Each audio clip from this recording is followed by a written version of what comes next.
This is Helping of Happiness, episode number 162. Today we are talking to hot mess Heidi Robey all about how to simplify your life and to be kind to yourself.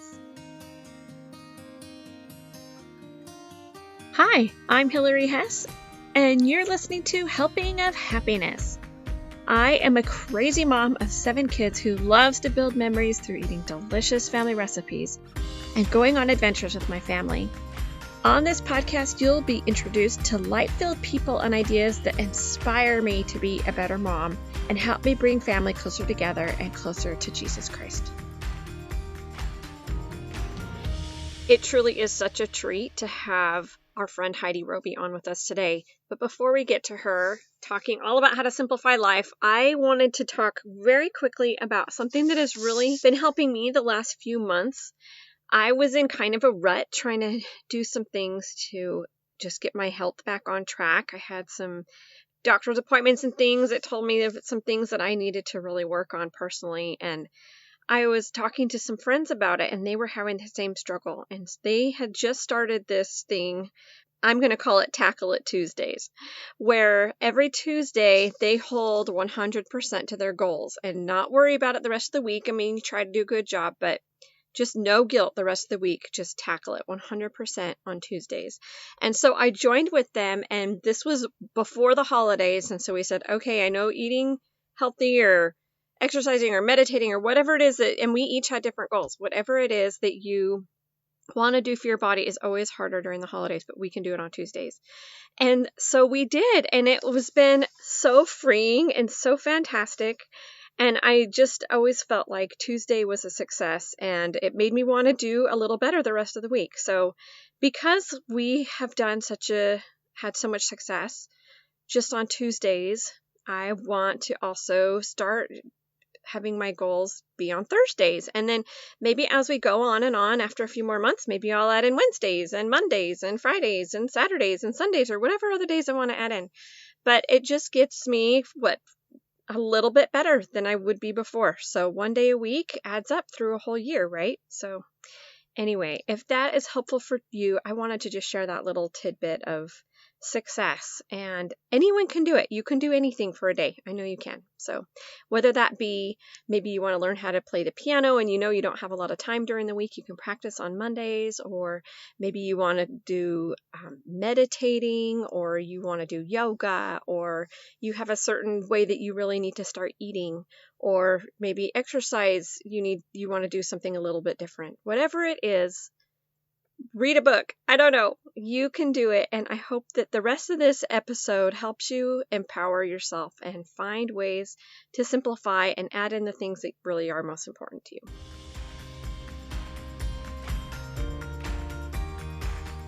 Heidi, or do I need to call you Hot Mess Heidi? You call me whatever you feel like calling me. I'm good either way.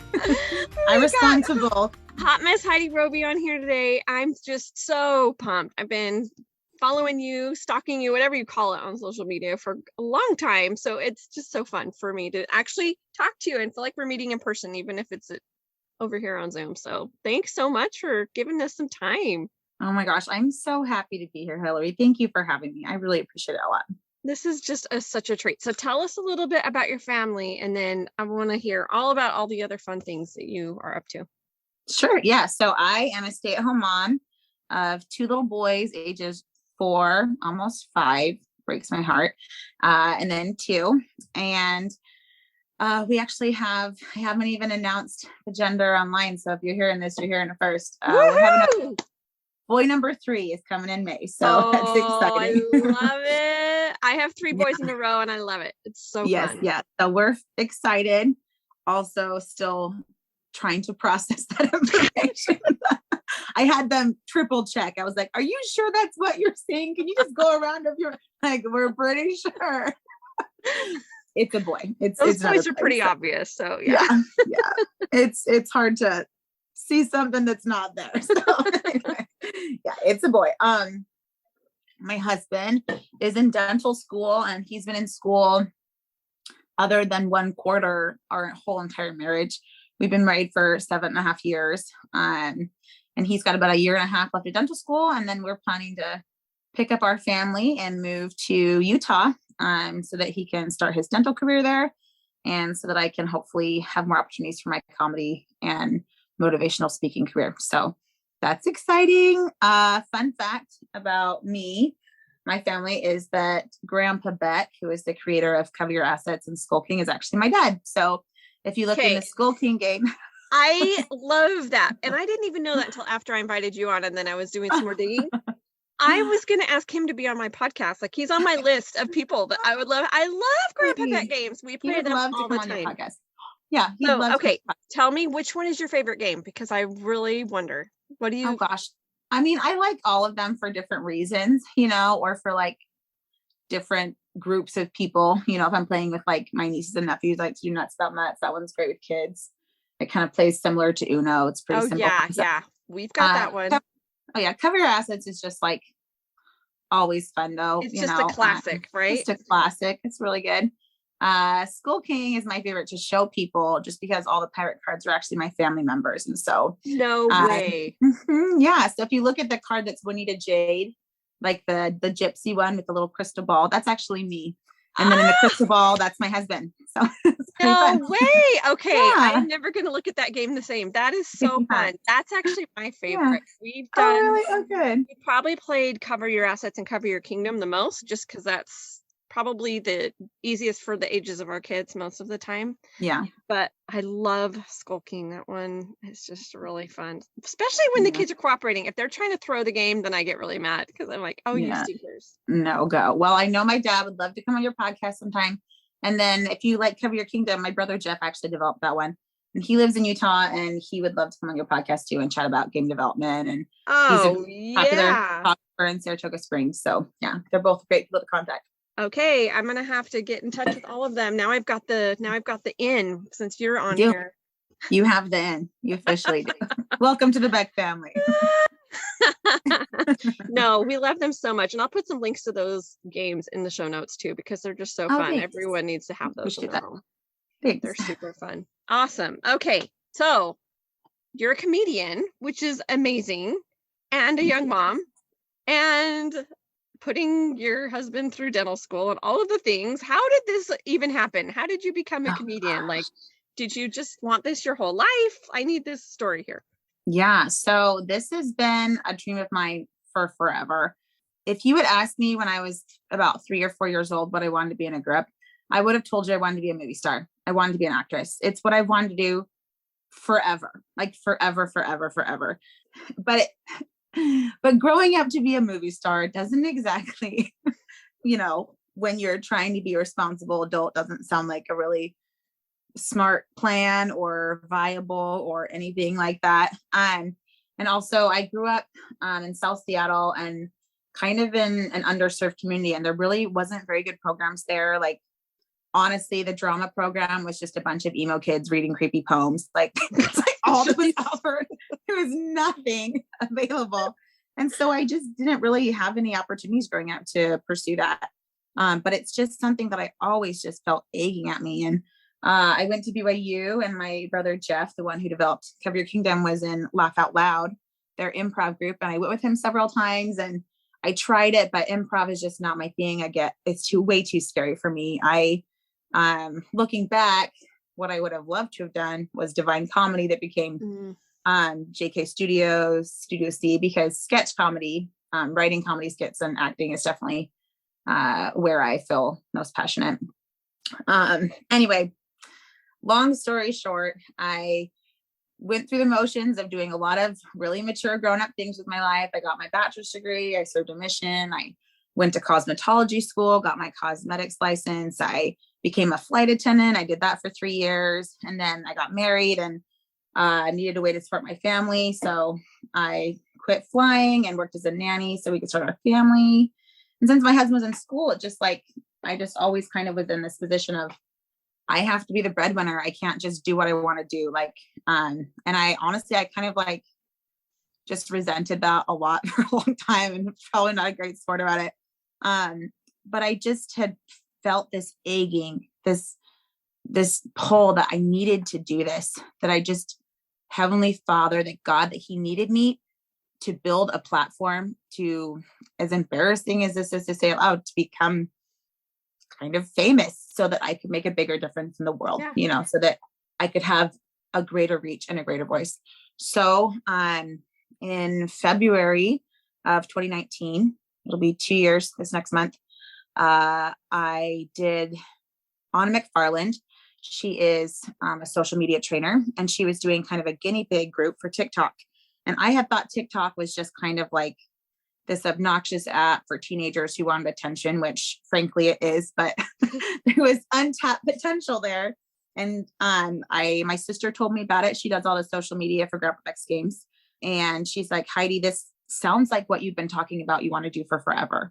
And I looked up TikTok and I was watching it, and it's like, holy cow.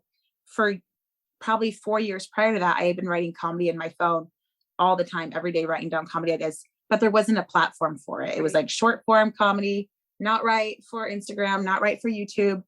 But I just had felt prompted to prepare for this thing that I didn't know what it was until I found TikTok, which TikTok now has impacted every other kind of social media. Now everything has short form, Instagram, YouTube.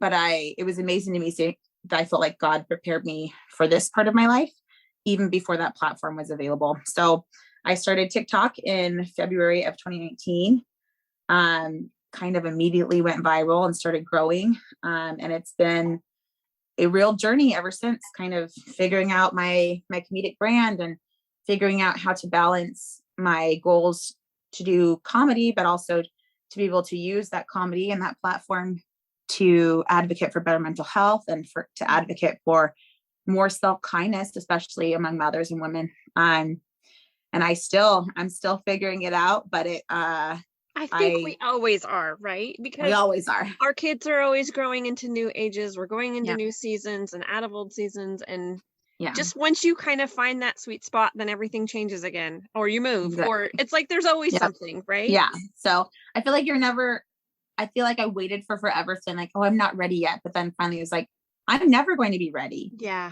Nobody's ready to go to the first day of kindergarten. You just got to do it. Like it's always going to be a first. It's always going to be uncharted territory. And so I just decided to just go for those dreams. I love it. Own my hot mess and be hot mess Heidi and just let my freak flag fly, But yeah, it's been great. It's been really good. Shortly after starting comedy, I came out publicly about my mental illness. I struggle with depression and anxiety, and it's just opened up so many doors for me to help people and to make a difference. And I feel like I am really, truly on the path to reaching my fullest potential as a human being. So I'm glad. I love that you're sharing that, because I think as people would watch just your comedy videos, they would have no clue that that's something that you also struggle with. And I think that when you do talk about those things, it makes people that are also struggling with that, okay, I am not the only one that is just this anxious disaster.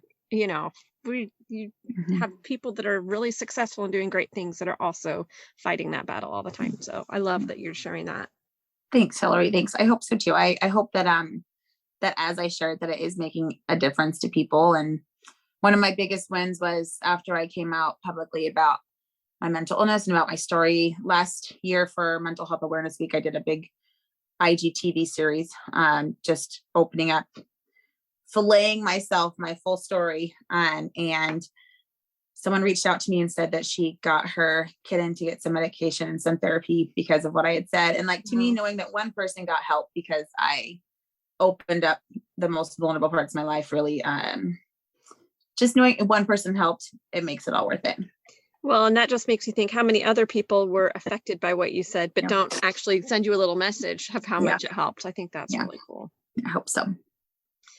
Okay, so kind of mental health-ish, our little discussion today. Yeah. We're past New Year's, but I think we can always talk about our goals and our dreams because it's... Oh, yeah. I'd love to. So you had this new thing called New Year RESTolutions, not resolutions. RESTolutions. Yes, goals to do less, which just sounds so dreamy to me because I feel like I'm maxed out a lot of the time. So we need to hear all about this, how it works, what it is.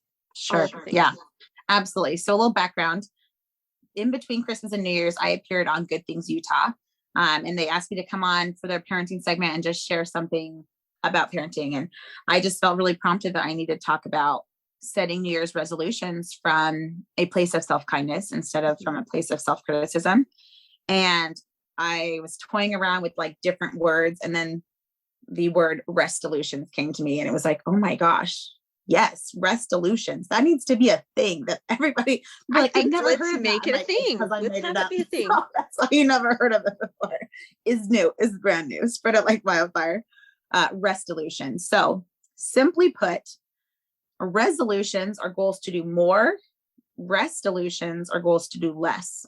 Resolutions complicate your life. RESTolutions simplify your life. Typically, when we set resolutions, they're coming from a core belief that we are not good enough, but that we will be good enough when we do X, Y, and Z.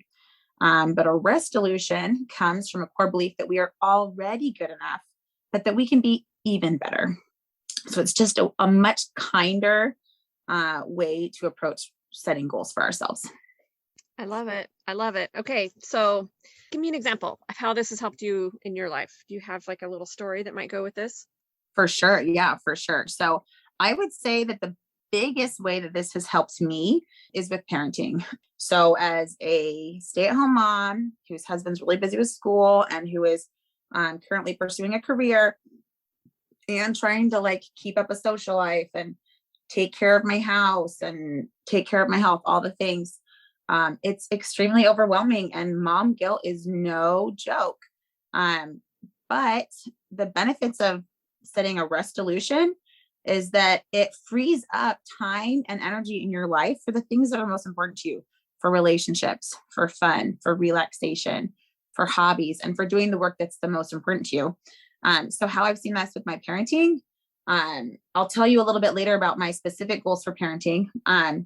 But as I have done those most important parts of parenting, focused on what really matters the most to me, on spending quality time with my kids, it has eliminated so much mom guilt for me when I have to go do the dishes, when I have to sit down and work on a project, because I know maybe I'm not giving my kids my whole entire day, but the time that I have given them was so valuable and meaningful that it was a far more effective use of my time than whatever I normally would have been doing with them. I love that it's at that quality time, not just the quantity when your mind might be completely somewhere else. Yeah, More present. I love that. exactly. Okay, so how do we set a resolution? How do we like go to a place where we're kind and setting this and not like falling into that old pattern of the resolutions? Sure. Well, there's lots of ways that you could do it.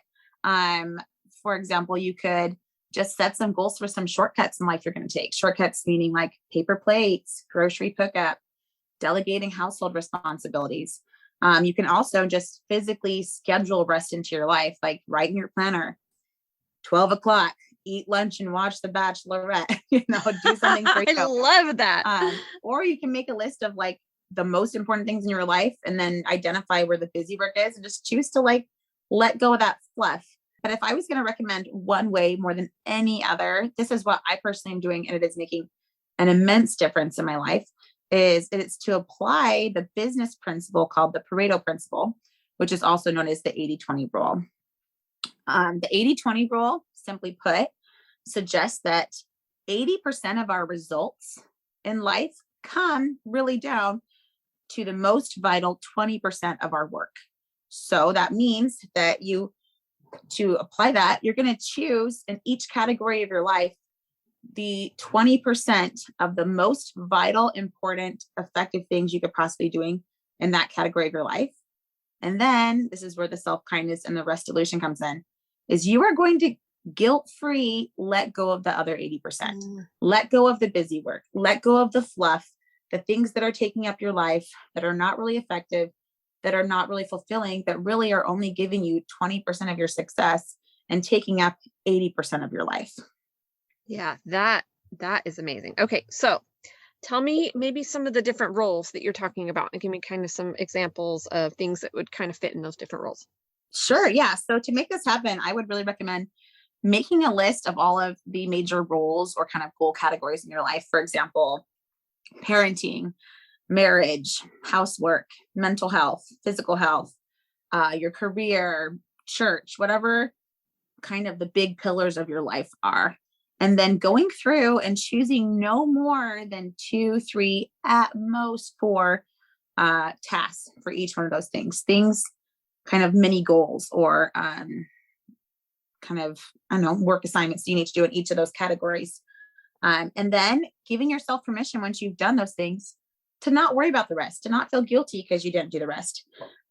So some examples, these are my own personal goals that I've set for parenting. Of course, during the day, I'm going to be doing a lot more than this for my kids because I have to, keep them alive and fed and just the basic day to day. But in terms of my parenting relationship with my kids and really that quality time, I have set 3 things a day that I try to do. Actually 4. Parenting was like the one place where I did 4 things because it was the most important to me. Right. And there's just so many things that really fall in that umbrella. Yes. Right. So the first thing, actually, you know what? It is 3. Now that I look at this, it's 3. Here it is. The first thing, I only set 3 goals. Go me. Okay. The first goal I set is that every day I will sit down with my kids and snuggle with them and read stories because I think that is such important, reading with your kids every day. 2 is that we have dinner with their dad every night. And that while we're doing dinner, that we do this little thing called Rose Thorn Bed, where we talk about the best part of our day, the worst part, and what we're excited about. So we have a quality conversation at dinner. And then 3 is that every day, if at all possible, for 10 minutes, I try to spend one-on-one time with each kid, which right now makes 20 minutes of one-on-one time. And I was right. It is 4. Because the 4th one is that every day we try to do like a 10 to 20 minute family fun activity every night. Just something more than just sitting and watching the show or watching TikTok. It's like, I actually made like a physical list on our wall of just 10 to 20 minute fun activities, make a fort, do a puppet show, have a dance party. And so we try to do like these little pockets of really special quality time with the kids where I'm fully invested, not on my phone, not worrying about other things, so that when I inevitably have to do other things, I don't feel like I haven't connected with my children all that day. Yeah. So that's parenting. I would say that's probably the part of my life that this has helped the very most. And it doesn't just make me feel like I feel justified in being a neglectful mom. That's not it. I actually feel like I'm being a lot better mom now because I'm being mindful and actually doing the important parts of parenthood rather than just trying to give my kids whatever leftovers I have after everything else. I agree. I feel like when I'm the most connected to my family, then I feel a lot better about the other areas of my life. But when I'm disconnected from the family, it just kind of feels like everything is out of whack. Yeah, because that should be the foundation. That's next to like faith for me, like my family, like that is my life, and everything else is sprinkles on top of it. Like that's the foundation. That's the important thing. Another example, just to kind of give people more ideas, housework is something where you could spend all day, every day doing cleaning. You could have 30 things just on that list. Oh my goodness. Right. And it's something that I feel like it's a tidal wave in my life where it just takes over so much. And it's just so overwhelming to me. But obviously it's not the most important thing to me because I care about people in my life and opportunities a lot more than I do about how clean my house is. So I decided, and this is going to look different for everyone based on what housework assignments really matter to you. For me, I decided there's really 3 things that are actually attached to my mental health and that are important to me. One is dishes, one is laundry, and the other one is having our living space, our like entertaining space tidied up. Because if I can keep up on dishes, have some clean dishes, some clean laundry, and have a clean place for my kids to play and to entertain people, then if the bathroom doesn't get deep cleaned for a long time, whatever. If their bedrooms are messy, whatever. If my bed's not made, which literally it never is, whatever, because that to me is my 20%. And there are not enough hours in the day for me to go deep clean every stinking room in my house every day. It's just not worth it. Well, and then if you do get the toilets clean or you do take out the trash when it's overflowing, then you have bonus points, right? Exactly. It's a total win. And then you can just pat yourself on the back and say, I was so good today. Look at me. I made my bed. I'm fantastic. Right. Exactly. Then you don't have to feel like it's just like another thing like, oh, I had to do this. I guess I'm barely surviving. Like you can realize you did the most important things. And then if you have time for things and you want to do them, totally go and do more, Yeah. but you can give yourself permission that you don't have to do more. You Yeah. did what you had to do, you know? I'm with you. I feel like as long as I'm trying to clean and I involve my kids in some type of cleaning, there's no way my whole house is going to be clean at the same time ever. With It's 7 not. kids, no way. There's just No, no way. It's just no. there's too many people and too many things. But if Yeah. my downstairs, which is my my living area and my kitchen, if that can just be cleaned up, then I can totally live with my life. It's just fantastic. I just love it. Exactly. You prioritize the places that you're actually in, Yeah, you know? and that's That's where I think the clutter can build up the fastest, and so if we can just clean it up once a night at least, then yeah. it just feels like, okay, I can start the day and not be a crazy person. It'll be so Yes. much better. Love that. Oh, let go of all of that. I love your idea too of just like look at your life. Where could you throw in paper plates versus dishes? Where could you throw in a house cleaner versus clean, if that was something that you had in your budget that you could do, or, anyway, Yeah. I think that is something to really look at. Where can I simplify more in my life? Yeah. I need to do an inventory. I need to have a little sit down with myself tonight. Yeah. You should really like love yourself enough to be like, hey, there have got to be things I'm doing that honestly, and it's not even so much like that they're not important per se, but that they personally do not fulfill you or bring you joy. Like Yeah. for me, there are some things that I'm kind of extra about. Like I'm super extra when it comes to organization. I'm like an organization freak, but the reason for that is because one, I think it's fun. It's a hobby for Mhm. me. But two, this is probably the primary reason. I have clinical anxiety, and I have learned over the years that one of my biggest anxiety triggers is clutter and Mhm. disorganization. And so it is something that I have chosen to be extra overboard with because it helps me be a happier, healthier person. But there's like a million podcasts and things that'll tell you to make your bed every day. Honestly, to me, I do not care about making my bed. I never have. I don't think I ever will. Because to me, I'm like, I never see it during the day. And when I do see it, I'm just going to go back in and get back in it. So to me, this makes no difference in my life. So I'm not going to put that pressure on myself for something that I personally don't care about at all whatsoever. No, I love that. I love that we just let go of the things that we don't need. I kind of did that with this podcast this year, actually. I was just feeling like I had so much work to do, and what can I do? I've got to scale something back. And then it dawned on me that I could be a monthly podcast. I didn't need to be a weekly podcast. And it's freed up so much stress for me because Oh yeah, then totally. just the editing and the show notes but I loved the interviews and it was so super fun. And Yeah, I love still doing it. I don't want to give it up. But yeah, while my little one is still at home, he doesn't start kindergarten until the fall. We can just go monthly, and then I have yeah. so much more time for him. My missionary can come home in a few weeks. I've got a high school senior. There's just our family has a lot of Oh big yeah. things happening this year. And think looking at it as a season where it's not doesn't have to be like this forever, but this year we're going monthly and it just has calmed me down so much. It's I been just think so that's great. so wise. So wise. My cousin told me something. Her name is Rachel Fordham, and she's a published author. So like just the most inspirational person ever. She's a foster mom and has her own kids. And Oh my goodness. anyway, when I was asking her, how do you do all of the things that you do? Like, I cannot understand how you have so many children and you're a foster mom and you're a published author and you do all this advocacy. I don't understand. And what she told me, she says, I hold on to things loosely.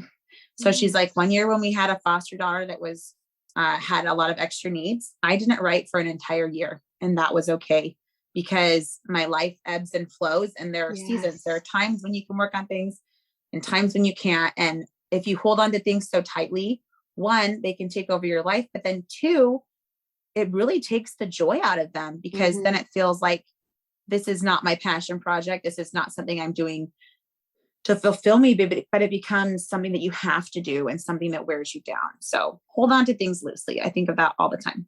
I love that. And I think that can really apply to our family traditions sometimes too. I know like we had a sit down about our Christmas traditions and like we do it every year now. We did it one year. I said, what things are we just doing out of tradition and what things do we actually like that are on this list? And there was just a few things on there they all really wanted to do. And it was just so freeing. And then the next year, some of those things came back and some of those things left. And, it would just, is great. So it just depends on the time. And there's some things that I want to hang on to. Like I love to go look at the Christmas lights. So whether Yeah. they want to or not, we're doing that one. But Oh, you know, I love that. I love that. It's so good for us. And I think with any holiday, it doesn't just have to be Christmas. It can be Easter Oh, or yeah. whatever you have coming up. But yeah. We think about Marie Kondo when she's like organizing a space. You pick up every object and you say, does this bring me joy? And you can do that with your schedule. Like, does this thing that I'm doing that I feel like I have to do, or it's a tradition, or people on Instagram would expect me to do it, or my parents expect me to do it, does this bring me joy? And if it doesn't, just don't do it. Yeah. Now there are things like, I don't know, like doing my dishes. Does doing my dishes in the moment bring me joy? No. But does it save me a lot of stress? Yeah, it does. So bringing you joy doesn't just mean that you like doing it, but that the peace and the joy on the other side of it outweighs the stress of doing it. That's for me how I have to measure it. Like making my bed, I don't get much of a rush out of that. I don't really care. Yeah. Having an organized house means the world to me. Yeah. I think that's perfectly said. I love that. Okay. What else are you up to? Got anything else going on? Lots of big projects in the works right now. Always. Good Things Utah kind of actually offered me kind of a standing invitation to come on their show whenever I'm in town, which is super flattering. So I am scheduled to go back on in March. I think it's March 23rd. I'm going on that Wednesday. And I'm going to be talking about rose thorn bud, the dinner conversation. Okay, I love rose thorn bud. That's going to be the greatest, right? It is the greatest. I think one of the single best parenting tools in the whole entire world, because it normalizes and kind of like turns into a fun game, having open communication with your kids and your spouse, so that when they're getting bullied at school or when they're starting to have depressive thoughts, like that it doesn't feel weird to them to talk to you about those hard, heavy things, because every day they're telling you what made them happy, what made them sad, and what they're looking forward to. So it's awesome. I love that. And I love the quality conversation at the dinner table, because I don't know about you, maybe your kids are just little still, but with having 3 teenage boys in my house, the dinner conversation can get a little wild and rowdy. It's like, okay, we don't want to talk about bodily functions. We don't want to talk about making weird noises at the table or bothering our sister or whatever else. It's just so even great. Like creating conversation, period. Because sometimes it's just like, sometimes it's quiet. Well, my house is hardly ever quiet, but yes. Well, like people are just like, some people's homes are. Just shoveling down food, trying to get on back to your video game or whatever you're doing. Like it's important to take that time and dedicate that time. So I'm going to talk about that on Good Things Utah next time. That's gonna be awesome. Starting in September, I started hosting networking events for influencers and small business owners based out of Utah, only for females, just ladies only. So been doing a lot of work with that. I've hosted 2 events so far, planning on hosting more, just trying to create a community of boss mamas who are trying to do all the things, Yeah, I love that. I think that's so great. We all need that support. Yeah. We're all trying to do all of the things all of the time. All of them, all the time. It is overwhelming, but I would say to myself what I'm going to say to all of you who are listening, and that is to please, please, please be kind to yourself and be gentle with yourself and literally treat yourself the way that you would treat a friend. You're not going to be ragging on your friends like, oh my gosh, I can't believe you didn't get all this stuff done today and blah, blah, blah. If your friend's having a hard day, you're going to sit there with them. You're going to give them a bag of chocolate, put on some show on Netflix and say like, here, take a break.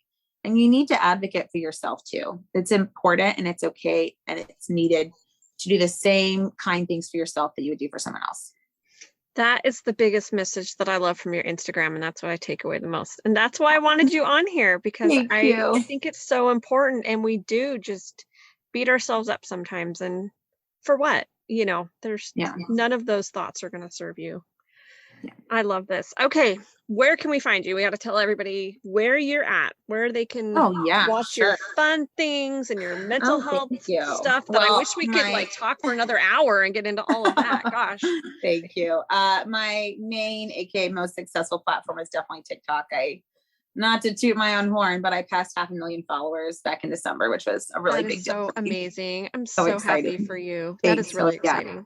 That was very exciting for me. So, and that's on TikTok, that's Hot Mess Heidi.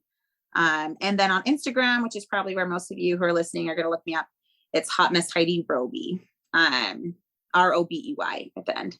And then if you're just on Facebook and not on Instagram, I do have a Facebook page. However, for some reason, my reels don't really get posted there. So there's only kind of my photo content on Facebook, but the page is Hot Mess Heidi. So you can look that up as well. Okay, awesome. Was there anything else you wanted to share?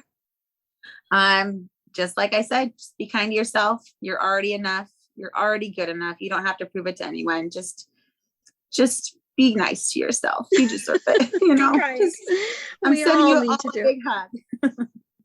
Okay. Do you have a few minutes for our 3 helpful and happy questions? Sure. Yeah. Bring it on. All right. So I love to do these because the Helping of Happiness blog, it's family recipes and family travel, and then kind of home family hacks. So we could have your take on all of these things. So first one is, what is your favorite food or meal? Well, I didn't realize this is supposed to be like a home thing. My favorite food is the Cafe Rio sweet pork salad. It's my favorite. Oh, yes. I love that. I just love it so much. I'm not like a health nut, but I just love to eat a good, yummy salad. I just love it. It's just my favorite thing. It just genuinely is. I just love it. So, but I do a lot of bag salads, and then I'll like chop up like chicken patties or something on them, or like chicken nuggets, whatever I'm cooking for my kids. Yeah. No, one of those tricks is at Chick-fil-A is to get the nuggets and then get the side salad. So then you can be a little smart. So smart, right? So I would say just any sort of yummy salad is my jam. Oh, I love that. Oh, I love salads. Yeah. We'll have to link up some of the ones that we have on our blog on the show notes. Okay. Best trip you've ever gone on, or dream vacation? Oh gosh. I don't know if I can like nail it down to like one trip that was like my best ever, but my favorite way to travel, me and my husband, we love cruises. We love them so much. I told my husband just like yesterday, I was like, when we have the time and the finances available, I never want to go a full year without a cruise ever, because they're just our favorite. You go on board and everything's taken care of. And then like, you don't have to worry about like penny pinchings. You're like, whatever, I already paid for all of it. It's all good. It's just, it is so nice. Where's do you have a favorite cruise line or favorite place that you guys have gone to? Oh gosh, we've tried. I mean, I think I've been on like 5 or 6 cruises maybe. So I've done a lot of different cruise lines. I've done Alaska twice just because it's out of Seattle, which is where I live. So it's easy access, you know? But I mean, I've done, the Caribbean, where else have I done? Mexico, I think. I can't remember.